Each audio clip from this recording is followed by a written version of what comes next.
दोस्तों, चाहे औरैया का दिलीप यादव हत्याकांड हो या फिर आगरा का मानव शर्मा का सुसाइडल केस या फिर जो एक ताज़ा मामला निकल कर आया है जिससे मुस्कान अपने प्रेमी साहिल के साथ मिलकर अपने ही पति यानी कि अपने ही प्यारे पति सौरभ का बेदर्दी से कत्ल कर देती है, उसे ड्रम में भर देती है। फिलहाल की जो ताज़े मामले निकल कर सामने आ रहे हैं उसमें पतियों का पीड़ित होना और पतियों का जुल्म की इंतहा कर देना एक आम बात बन चुकी है।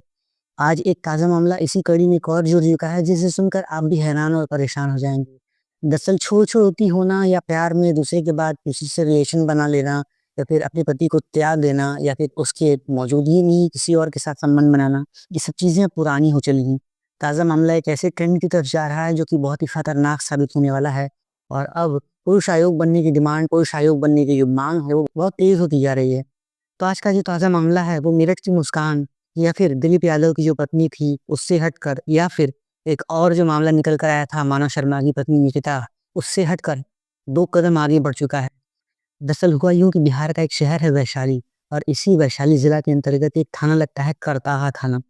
दोस्तों, इसी करताहा थाना के अंतर्गत एक गाँव है भटौलिया गाँव और इस भटौलिया थाना के अंतर्गत एक व्यक्ति है जिसकी उम्र करीब 28 साल के आसपास है, नाम है मिथिलेश पासवान। उसकी शादी एक महिला से होती है जिसकी उम्र करीब उसी की हम-उम्र थी, वो एक-दूसरे के साथ कंपैटिबल थे और इस चीज़ को देखकर उन दोनों की शादी हो जाती है।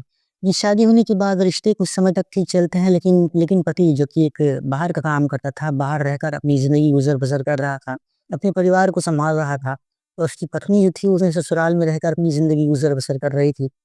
तो होता यूँ है कि कुछ समय के बाद मिथिलेश पासवान की पत्नी प्रियंका कुमारी, इसके चक्कर जो होते हैं बाहर के किसी व्यक्ति से बन जाते हैं। अब धीरे-धीरे ये जो प्रेम संबंधों का सिलसिला था, वो बढ़ते-बढ़ते शारीरिक संबंधों तक पहुँच जाता है और होता यूँ है कि पत्नी बाहर की नंबरों पर व्यक्तियों से बात करती थी और अपने जो प्रेमी थे उससे बात किया करती थी। तो कुछ समय तक तो होता यूँ है कि अपने ही मोबाइल नंबर से बात कर लिया करती थी। लेकिन जब वो देखती है कि उसके मोबाइल पर पति की कॉल आती है, वो उससे सवाल-जवाब करता है, पूछता है कि तुम इतनी देर तक किससे-किससे बात करती हो? कभी-कभी रात में भी तुम्हारा फ़ोन बिज़ी जाता है। तो प्रियंका इन सब चीज़ों के लिए बहाने बनाती है। वो बहाना जब कुछ समय तक कारगर सिद्ध नहीं होता है और घरवाले वो ये प्रश्न उठाना शुरू कर देते हैं कि आखिर ये बात किससे करती हो? और इतनी देर तक बात करने की वजह क्या है? तो उन सभी चीज़ों को लेकर के आए दिन घर में कलह-कलेश होना शुरू हो जाती है। एक रोज़ होता यूँ है कि जब प्रियंका का ये पति था मिथिलेश पासवान, ये घर पर जब आता है तो देखता है कि उसकी पत्नी किसी से बात कर रही है। हँस-हँस कर बातें कर रही है, बातें कुछ इस प्रकार की थी, जो कि आम पति और पत्नी आपस में किया करते हैं। इस तरीके की बातें जब मिथिलेश ने सुनी, तो प्रियंका के ऊपर बरस पड़ा। वो उससे लड़ाई-झगड़ा करने लगता है, बहस करने लगता है और इस बहस में दोनों के बीच में कहा-सुनी हो जाती है। उसके बाद 1-2 दिन तक तो मामला शांत रहता है। एक बार फिर से जब मिथिलेश अपनी पत्नी को पकड़ता है, बातचीत करते हुए पकड़ता है, तो मिथिलेश की जो पत्नी थी प्रियंका कुमारी, उसने अपने दिमाग में एक बहुत ही खौफनाक प्लान रचने की साजिश रची। तो उसने ये सोचा कि मेरा जो पति है वो मुझे बार-बार टोकता है, बार-बार मेरे प्रेमी से बातचीत करने से रोक रहा है, ये हम दोनों के प्यार में सबसे बड़ी बाधा है। वो अपने प्रेमी से बातचीत करती है, प्रेमी को अपने पक्ष में कर लेती है और अब अपने दिमाग में एक ऐसी खौफनाक साजिश को अंजाम देने के बारे में सोचने लगती है, जिसके बारे में पूरे परिवार ने ही नहीं सोचा होगा। बस इस बाद होता ये है कि प्रियंका एक बार फिर से अपने प्रेमी के पास कॉल लगाती है, बातचीत कर रही होती है, उसके साथ नॉन-वेज बातें कर रही होती है। तो उसी बीच उसका पति मिथिलेश पासवान जो कि 28 वर्ष का था, ज़िंदगी की दहलीज़ पर कदम रख ही रहा था, जवानी की दहलीज़ पर उसने पाँव रखे ही थे। उसे जब पता चलता है कि उसकी पत्नी किसी और के साथ अवैध संबंध बना रही है और उसके साथ गंदी-गंदी बातें फ़ोन पर भी कर रही है, तो उसका खून खौल उठता है।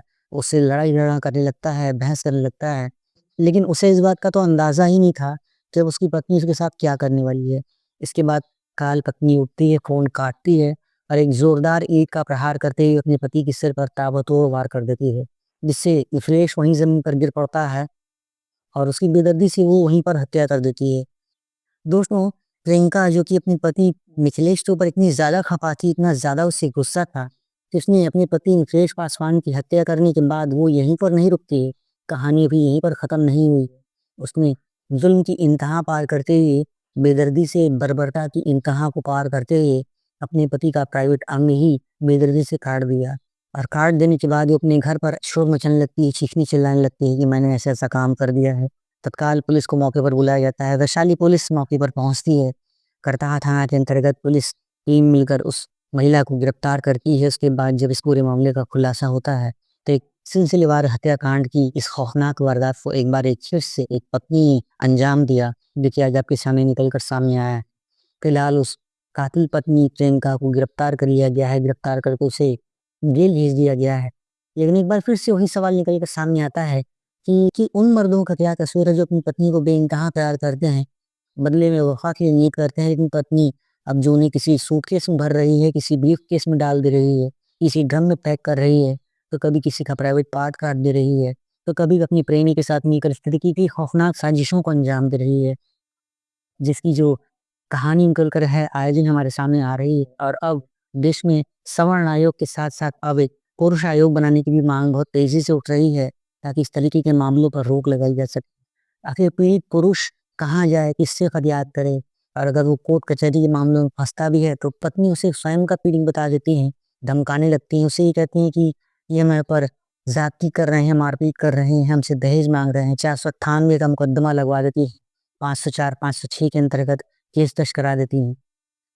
लेकिन जब वही बात निकल कर सामने आती है पुरुषों के मामलों में, तो इस तरीके के ना ही कोई आयोग है, ना ही कोई उनकी बातें सुन रहा है, ना ही कोर्ट कचहरी उनके बारे में कोई ज़्यादा तेज़ी से फैसला लेता है।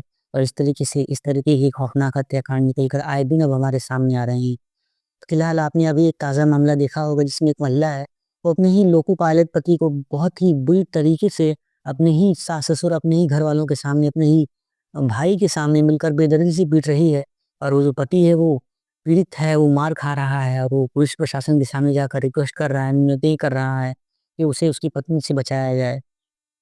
आखिर 1 डेढ़ लाख रुपए महीने की सरकारी नौकरी कमाने वाला एक लोको पायलट जैसा पद पर प्रतिष्ठित व्यक्ति अपनी पत्नी से पीड़ित है, मार खा रहा है, शोषण सह रहा है। कहीं न कहीं कुछ न कुछ स्टेप लेने की तो सख्त ज़रूरत है। आखिर इस मुद्दे पर आपकी राय और आपके विचार क्या हैं? कमेंट करके अपनी राय और अपने विचार आप हमें ज़रूर बताएँ। और अगर आपको आज की सच्ची घटना, आज की वीडियो पसंद आई है, तो इस वीडियो को एक लाइक कर दीजिए, ये बहुत ज़रूरी है। इस वीडियो को ज़्यादा से ज़्यादा शेयर कीजिए, ताकि सभी को इस तरीके की घटनाओं का पता चल सके। और पीड़ित पुरुषों के मामले में कोई तो हो, कहीं से तो हो, जो एक आवाज़ उठाए, किसी को तो कहीं से न्याय मिले। और एक कमेंट करके अपनी राय और अपने विचार आप हमें ज़रूर दीजिएगा। एक एक नई वीडियो लेकर एक सच्ची घटना के साथ हम आपसे फिर मिलते हैं। तब तक के लिए आप सभी अपना-अपना ख़्याल रखें, अपने आस-पास के माहौल पर नज़र बनाए रखें, और मुझे यानी अनुराग को इजाज़त दीजिए। एक नई वीडियो लेकर फिर मिलते हैं। Thanks for watching this video.